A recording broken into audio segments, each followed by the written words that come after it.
Salut les moches, aujourd'hui on va parler d'une news qui fait trembler internet. Au Brésil, une catégorie wellness homme a vu le jour. Et depuis ce matin, le monde du bodybuilding, Instagram et YouTube sont en feu.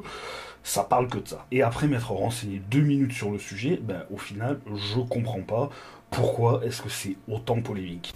Parce qu'on parle bien d'une catégorie wellness homme.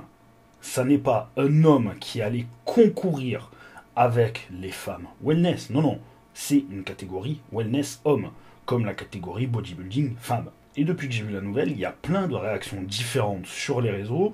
Il y en a qui sont très contents, il y en a qui ne sont pas du tout d'accord, et il y en a qui s'en foutent complètement, il y en a qui en rigolent, enfin bref, il y a de tout. Mais vraiment, en quoi est-ce que c'est problématique ? En rien du tout, en réalité. Parce que si c'était un homme qui serait allé concourir chez les femmes, ça serait, oui, problématique pour tout un tas de raisons. La principale, comme dans tous les autres sports, avec les athlètes transgenres, du coup, qui étaient des hommes et qui ont transitionné vers le sexe féminin, c'est la surabondance hormonale qui continue encore pendant des années, après la transition et un traitement hormonal. Et forcément, qui avantage les athlètes transgenres dans les catégories féminines. Et dans le bodybuilding, ça serait exactement la même chose. Parce que le bougre, j'ai pas retenu son nom, il a un nom brésilien que je trouve imprononçable. Mais si on le met à côté de la Miss Olympia Wellness, en termes de densité musculaire, de masse musculaire et de détails, il n'y a pas à discuter, le vainqueur, c'est lui. Mais ça n'est pas le cas. Alors je ne vois pas pourquoi est-ce que certaines femmes se sentent en danger vis-à-vis de cette nouvelle catégorie. C'est comme si les hommes se seraient sentis menacés lorsque la catégorie bodybuilding féminin a émergé.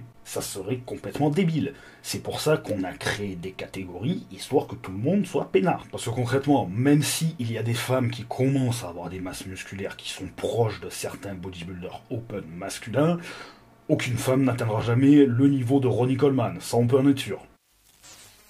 Pourquoi ? Tout simplement parce que les hommes sont faits pour marcher avec des hormones mâles. Donc s'ils ont un niveau supraphysiologique d'hormones mâles, ça amplifie énormément de phénomènes naturels qui ne sont pas présents chez les femmes. C'est pour ça en fait que je comprends pas toute cette pseudo-polémique, parce que c'est une catégorie homme. Donc, en fait, il n'y a pas de polémique. C'est simplement du conservatisme mal placé. Je suis pour une certaine forme de conservatisme, mais là, il y a une demande. Donc, pourquoi faire chier ? Au moins, il n'y aura aucun problème d'inégalité et tout le monde s'y retrouve, tout le monde il est content. Donc, où est le problème ? Ça fait 20-25 ans dans le bodybuilding féminin que les femmes ressemblent de plus en plus à des hommes, parce que je suis désolé, au stade où certains en sont, ce sont des hommes avec des faux seins et des cheveux longs. La féminité, il faut vraiment chercher pour la trouver. Mais si elles ont envie de pratiquer, si c'est leur passion, qu'elles se sentent bien comme ça, parce qu'elles ne forcent personne à adhérer et à regarder. Et c'est la même chose avec cette nouvelle catégorie. Et je préfère 1000 fois quelqu'un comme ce jeune homme qui encourage du coup la création de nouvelles catégories pour les hommes qui sont attirés par le côté féminin du wellness, mais qui ont la présence d'esprit et l'honnêteté de dire non, on ne veut pas concourir directement contre les femmes, parce que ça serait désavantageux, ça serait un manque de respect, ça serait totalement illégal. Ça, oui, c'est vraiment quelque chose de très bien en fait. Après, que l'on aime ou que l'on n'aime pas, ça c'est un autre problème. Moi perso, j'aime pas le foot, que ce soit féminin ou masculin, je m'en carre le cul. Je regarde pas, mais c'est pas pour ça que je vais interdire aux gens de pratiquer, c'est pas pour ça que je vais interdire aux gens de regarder. Mais si jamais cet homme avait concouru directement contre des femmes, là oui, je serais le premier à dire non, il ne faut surtout pas. Mais je ne comprends pas les réactions que j'ai vues sur les réseaux de femmes qui se sentent menacées. Ça n'est pas une menace, ça n'est pas dans la même catégorie. Je pense que c'est de la jalousie déguisée. Parce que j'ai pu échanger avec quelques-unes d'entre vous sur Instagram, et vous avez toutes eu la même réaction. Oh le bâtard, je voudrais trop être gaulé comme lui.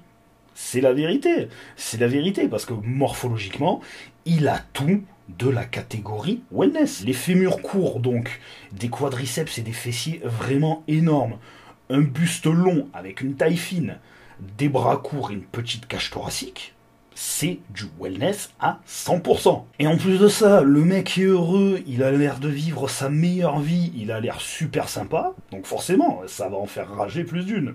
Mais du coup, c'est marrant parce que chez les mecs, maintenant, il va y avoir deux catégories qui vont être totalement opposées.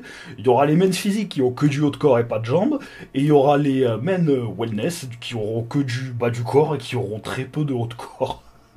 Alors je ne sais pas ce que va donner cette catégorie, parce que ça n'est pas dans la fédération IFBB, c'est une fédération purement brésilienne qui a mis ça au point. Je pense que ça va bien prendre au Brésil, après est-ce que ça va prendre à l'international? Je sais pas, parce que là on est vraiment sur du wellness pur et dur. Parce que quand on analyse la morphologie de ce compétiteur, c'est du wellness, mais à 100%. On peut pas le mettre chez les Open, forcément, vu sa masse musculaire. On peut pas le mettre chez les classiques physiques. On peut pas le mettre chez les men's physiques, bah oui, forcément, il a des grosses jambes.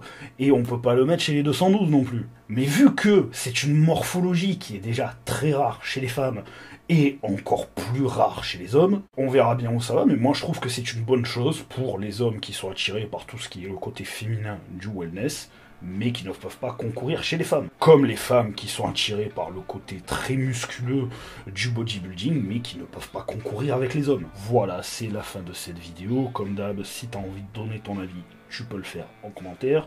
Un pouce bleu, un like, un partage, tout ça, tout ça. Comme d'habitude, tu as tout ce qu'il faut dans la description de la vidéo pour me contacter, et je vous dis à bientôt pour une prochaine vidéo.